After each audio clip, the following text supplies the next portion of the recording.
Welcome to the CBIA BizCast. I'm your host, Ali Warshavsky. And today on our podcast, which is sponsored by Google, we have Mark Duclos with Sentry Commercial. So much has changed in this space due to COVID, and Mark is here to break down the trends he's seeing in Connecticut. Welcome to the podcast. Great to be here, Ali. Thanks for having me. And Mark, before we go any further, do you want to break down what you specialize in? Sure. So Sentry Commercial is a Hartford-based commercial real estate services firm. We do brokerage and advisory. We do construction management. We do property management. And in those three specialties, we specialize typically in industrial and then office space. So those we're generally known as an industrial and office firm. Yeah. All right. Good to know. So office space, everyone's wondering what happens to it.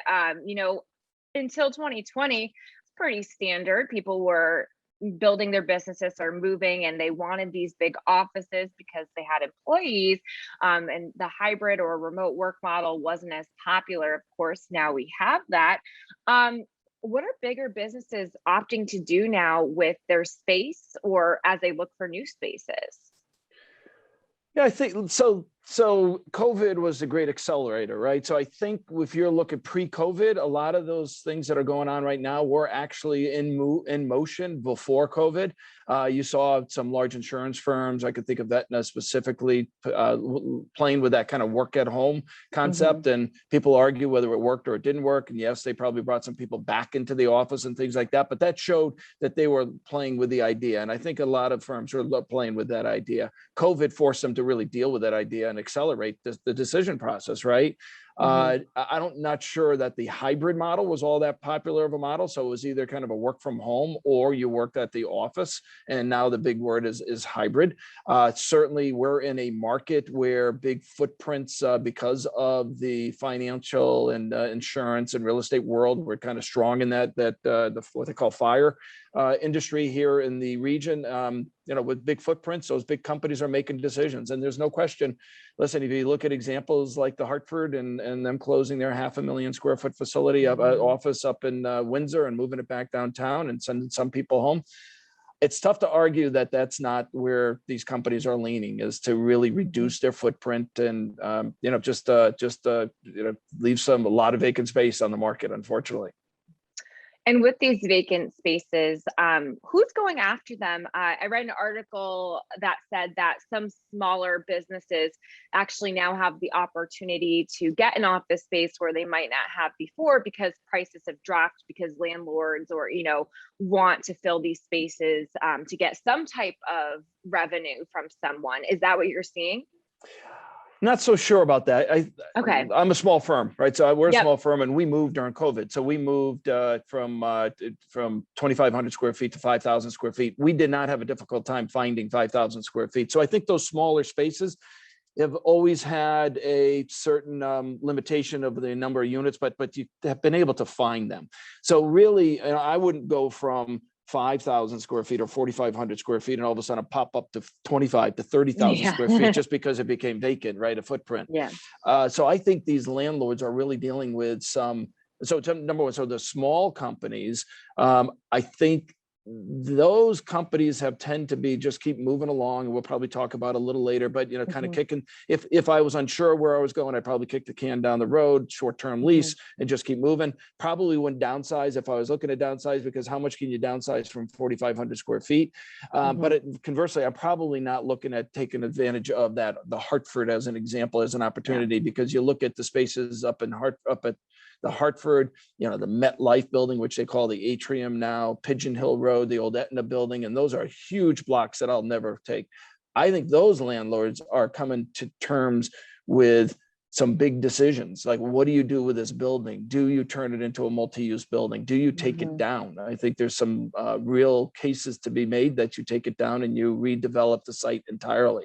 The branding of the MetLife building into the Atrium, and really and they're making a push to go ahead and release that space. So those landlords are really challenged. There's some decisions. We actually had an opportunity to represent a landlord for a 4-story office building. And rather than take on that listing, we asked them to go back and do a highest and best use, because quite candidly, we didn't think we were going to be able to actually release that as office space.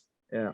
So, yeah, that's so interesting. I didn't even think about just knocking it down and creating a completely new space, but there does seem to be an interest, would you say, in creating multi-use, like entrepreneurial hubs or something like that, where a huge office building that used to just be an insurance company might now be open to like co-working spaces?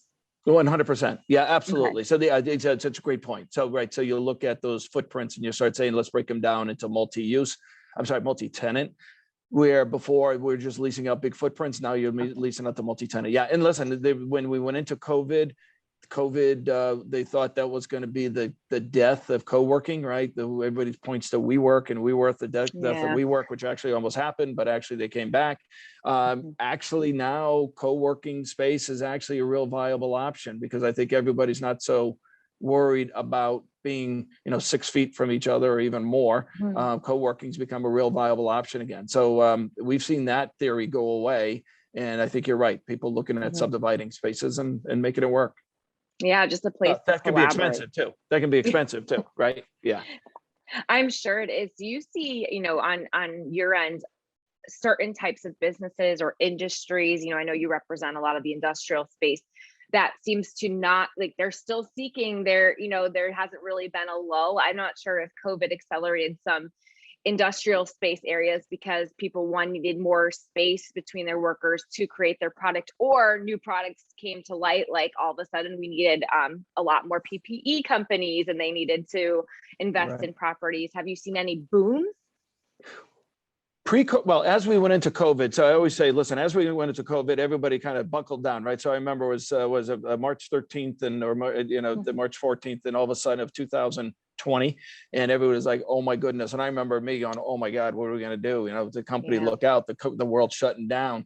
And then of course the dust settled, and a couple of weeks after, all of a sudden, maybe 3 weeks after, you started seeing opportunity. And so as you said, the ones with the PPE, we immediately relocated a company from Rocky Hill down to Hamden. I remember that was taking advantage of the PPE needs and things like that. That settled down reasonably quick. And when I say quickly, maybe 6 months to a year, when you still had the sanitizer companies and things like that. Obviously, filtration systems and things of those type are still going strong. But the real opportunities that we saw on the industrial side was, I think, where people didn't, me included, didn't see the opportunity was on the logistics. We did not really see that logistics and e-commerce boom, right? And that's what really exploded. When I started in this business 36 years ago, if you looked at a 100,000 square foot lease, that was a big deal in the industrial market. Now there's 4.5 million square foot buildings being put up by the Amazons of the world. So those were the real winners, right? The people who own land were able to sell land to developers who were building buildings for the Home Depots and the Coca-Colas and the Amazons of the world. So that was a big one. And where you're talking about companies being squeezed, what happened is, because of the industrial boom and the industrial space shortage, we had some manufacturers who had a difficult time competing with getting space with the e-commerce companies, because e-commerce companies were paying big money, right? And manufacturers could only spend so much to actually be able to afford to build their product or make their product. So industrial boomed. Office did not. Industrial boomed. I think, I'm not a multifamily expert by any means, but multifamily actually has done very well as well. Yeah, that's so interesting. I completely didn't even think about the fact that there's Amazon warehouses and other companies popping up everywhere so that they can get their product and overnight shipping out. So even though with the less office space desire, you guys are dealing with more industrial space. When it comes to the big office space buildings, you did mention, and I want to touch on, like, what are companies now asking? The shorter lease? Are they looking for more amenities in the space? We already touched on co-working spaces as being an option, but are they wanting to negotiate a little bit more for the building that they are paying for? Yeah, so you get a little bit out of my wheelhouse on that one, but I listen, I do enough of these, and I'm on enough panels and on the road enough. I'm the past media past president at SIR Global, so we got done an awful lot of travel and hearing.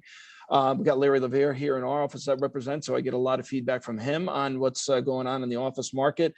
I think the general thing that I hear is, and Hartford gets a little challenge on this, is that high-end office space is actually doing very well throughout the country. So if you've got Class A high-end office space where you can offer big-time amenities and big-time high-class space, then that space is actually doing pretty well. It's the problem when I qualify with Hartford is because we don't have any true Class A office buildings, things that were built recently. So we still have, with all due respect to the office building owners, still some older buildings where we're trying to turn them into maybe high-end Class A spaces. So those tenants that are willing to take down big footprints are typically going to the high-end spaces. Mm-hmm. On the amenity side, there's no question people have geared up their amenities, right? There's more of your eating areas. You look at the atrium and you look at what they're doing up there in Bloomfield. And I can't name off everything, but the common areas in the atrium mm-hmm. areas, eating establishments, outdoor venues where you can go out and eat outdoors, running, as you said, gyms and those kind of things. Listen, I don't want to say millennials anymore because it's not really just millennials, right? We're outdating ourselves if we're just saying millennials, but the employees are driving the decisions now. It used to be that employers drove the decisions for space. The reality is the table is turned. The employees are driving the behaviors of employers. And employers have to listen because, as you know, there's no secret here. Your CBIA, right? There's an employee shortage. So if you're not offering what they are looking for, then guess what? You're not getting employees. I know it's so incredible to see the improvements in offices as things have opened up and we've been doing more, on-site visits. One had a golf simulator. That same one had a coffee keg. I'm so happy that, when a company has like a hot pot of coffee, let alone like one you just pull the handle and it's That's designer. Pretty cool. Yeah, it's so it's been so interesting to see what companies are investing in to make it a co-working space that people want to come into the office because of course they're paying for these leases. They want the employees to use them. With the companies that are, industrial spaces creating or, using this land to build up or vice versa, I guess, taking down buildings to create a new type of real estate option. What are they dealing with the issues of the supply chain issues that are happening? Is it taking it longer for buildings to rebuild really, or modify their spaces? 100%. So just going backwards here, yeah, obviously tenant retrofit and things like that. Your supply chain is it's more costly. It takes more time, and hitting target dates to have people in buildings is an art, not a science. And so that seems to be softening a little bit, but still not entirely. So yeah, the supply chain as it relates to retrofit, it's a big one. As it relates to new buildings, it's huge. Mm-hmm. Right. So we've seen just historical rises in all building materials and almost every facet of a building. And not only the price rise, but the entire question mark on what time you're going to get that product, right? So not only are you paying potentially 3-4 times more for that product, you're also waiting for that product to be delivered. When you start talking about delivering buildings on the industrial market to clients and you start talking about pricing those because your client wants to know, hey, what's it going to cost? Well, guess what? These providers aren't able to actually give you what the actual number is. And a lot of them are pricing yields into their prices. So rather than give them an actual number of what's going to cost, they're basically saying, this is what we need to make as a provider. And then when we deliver that product, that's the margin and that's what the price is. So, and you're seeing huge delays. You got to piggyback that with the approval process, right? So not only now you have a big supply chain delay, you also have a big approval process delay. Towns are starting to buckle down on the e-commerce and logistics construction. So you're starting, or development, I should say. So you're starting to see towns, I can name a half a dozen towns in this region right now that have either changed their zoning laws or put moratoriums on the construction of these type buildings. So there's a real challenge in this market right now. And then you throw in now, Amazon putting the brakes on any kind of new development that they're doing, any kind of new leases, putting, anywhere between 10 and 30 million square feet of sublease space.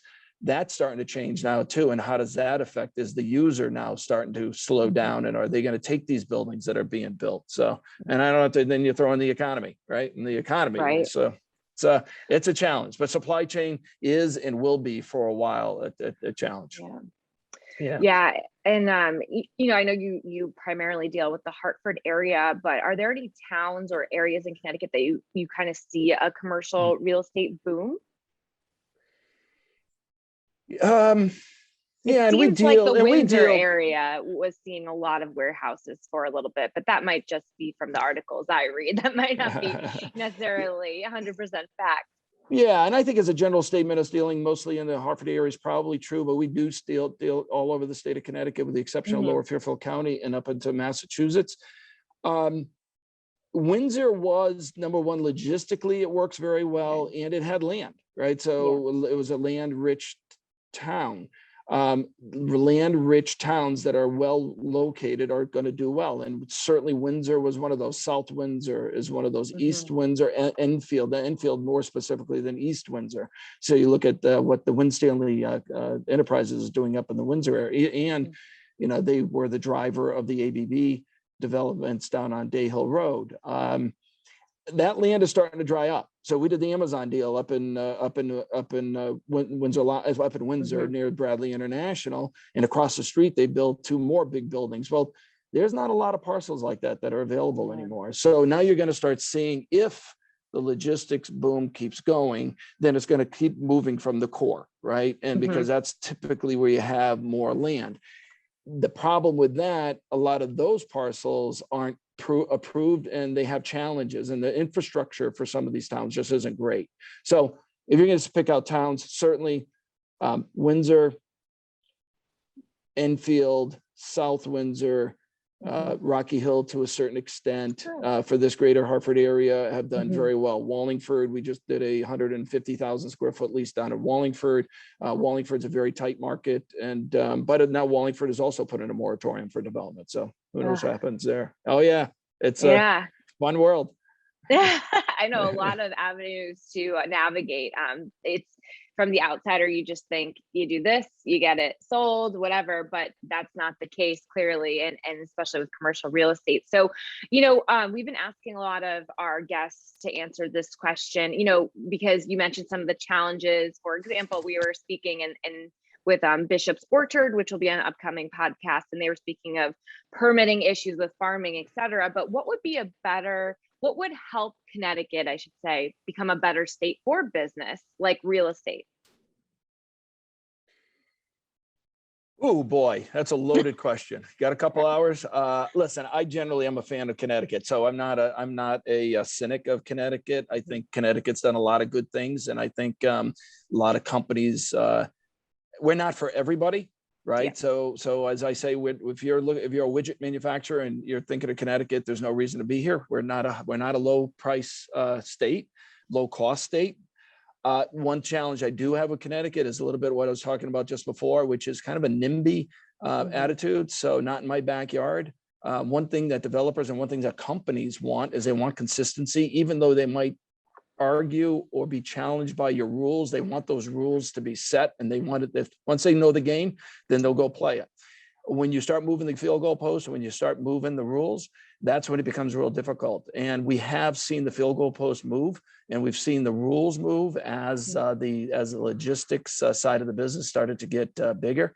And I think towns need to take a step back. And I get that towns need to revise their zoning laws were evolved slower than the logistics boom or the construction boom did, but they need to make sure that there's a balance, that when an industrial developer comes in and wants to develop a building in your town because it's being driven by a company that wants their building, that they're definitive on what they're looking for and they don't move those goalposts. I don't argue with anything else really that the state does. I don't. I mean, it's a great state, and we've got some great industries. I think we are a COVID, as difficult as COVID has been for people and for challenges for companies, I think Connecticut has actually been a winner out of COVID, right? So we've actually refined the companies and the industries that we're looking for, and we're going after those companies harder. I was just in Ireland at a European conference, and guess what? The state of Connecticut was out there at the conference. It was really nice to see the state of Connecticut in Ireland at a European and commercial real estate conference out there pitching their services. So I give kudos to a lot of what they're doing. Yeah, I mean, we wouldn't be here, me and you both, if we didn't love it here, if there weren't reasons. But you're not, the answer you gave is not uncommon from what we're hearing, was just that processes need to just be a little bit simpler or straightforward, because it's tough for a company. If an out-of-state company wants to come in and they get 10 different answers, they'll find another state that just gives them one, right? You know, my last question for you is just, where do you see the future of commercial real estate? Meaning from the standpoint, that's a big one too. So meaning, what do you mean the future of commercial real estate? Like, where are we going on the markets? You know, I think that some people before they listen to this might assume that this conversation would have been about no one's leasing office buildings. What do we do with this space? But you have this perspective of, you know, we're actually leasing large spaces for the logistics companies now. Do you see that continuing to grow here? Do you see people returning back into large office spaces? Just, you know, from what you're seeing, it's okay. In 5 years, we're not going to contact you and tell you you're wrong. No, I have no problem with that. I'm wrong plenty of times. I would say on the office. So again, being on the circuit and being on the speaking circuit in the last 2.5 years now, substantially. I used to answer when we first got out of COVID, when we first got into COVID, and people were asking me for predictions on what office space will look like coming out of COVID. And I'd give my prediction, and the prediction would be based on the things that I'm hearing on the road. I would say this: I don't think anybody knows what we're going to look like, what office is going to look like coming out of COVID. I think it's very difficult to predict. I think if I was to make a bet, do I think office footprints are going to be reduced versus expanded? Yes. I think that I generally will give the answer. I think office post-COVID is going to look a lot like what office pre-COVID should have looked like. So I think that a lot of employers have learned to trust their employees. A lot of employers have learned how to monitor their employees without them being under their thumb every day. And I think a lot of employers are executing plans that they thought about executing pre-COVID, but just didn't, for whatever reason, decide to initiate, and now they're initiating them, and I think they're going to see the benefits of that. So I think the office landscape will be challenged, and we're going to be taking buildings down. I think there's certain markets, certainly everybody points to the Northwest market and Hartford as being just a very difficult market right now, and I think some of those buildings are coming down. So that's number one. I think on the industrial side, I think we're in a good position, but we got this thing called the recession kind of looming. And I think we've got a lot of these larger distribution companies, a lot of these companies that have filled a lot of these big buildings that are taking a step back and looking and saying, hey, Amazon has 400 million square feet throughout the country. Listen, at some point you could take a step back and go, we got to have some extra space in here somewhere, right? And I don't think they're the only one. Amazon's the one you always talk about, but there's plenty of companies that are now taking a step back and going, okay, assessing what do we have for inventory and what do we need to do moving forward, not to mention evolving the way they operate, which could have what I think will be certainly will certainly slow our markets down. I think the positive of that is the local companies, small companies, medium companies that I think will do reasonably well will have an opportunity, as you were alluding to earlier, to be able to fill some of the space that maybe they didn't. And, even if and price. Go ahead. I'm sorry. Yep. Even if it's just they're a big building that they never would have moved into, but it's divided into partial space, then they would have the opportunity. Absolutely. And I think pricing, listen, our pricing, I've been in this business for 36 years, right? And pricing for probably 32 of those years, maybe 31 of those years for industrial never moved. I was like, you could have asked me back in 1986, what was the rent? And I'd say, well, the rent was like $3 to $4 a foot. And probably in probably in 2010, I'd probably give you the same number. That's not the case anymore. Prices have gone way up. Yeah. So there's going to be a breath at that. Maybe we're not going to see that kind of appreciation in rates, and people take a little time out. I hope it's not too much of a timeout, because there are some people out there saying it could be Armageddon, but we'll see. Well, and you need to keep your job, right? So that you don't have to take too much time out. Well, I always say, listen, don't give brokers too much credibility on their predictions of where space is going, because we're in the business of leasing and selling space. So there's a little bit of a bias in there, right? No, I know for sure. And you just never know. I mean, knock on wood, hopefully something like COVID doesn't come along again in our lifetime, but that was something you never could have predicted. And here we are with all these new ideas and prices 2 years later. But Mark, I want to thank you for coming on. We really appreciate your insight. Again, in 5 years, I will not email you about being wrong if you were, but maybe we will follow up with you in a year or so, or maybe sooner, just to see where things are going or talk about a different topic. So thank you for joining us. That'd be great. Hey, listen, it's been great catching up with you. Thank you. Yeah. And thank you for listening to this week's BizCast, powered by Google. You can listen and subscribe to our podcast on Apple, YouTube, SoundCloud, and for more episodes, you can head on over to CBIA.com.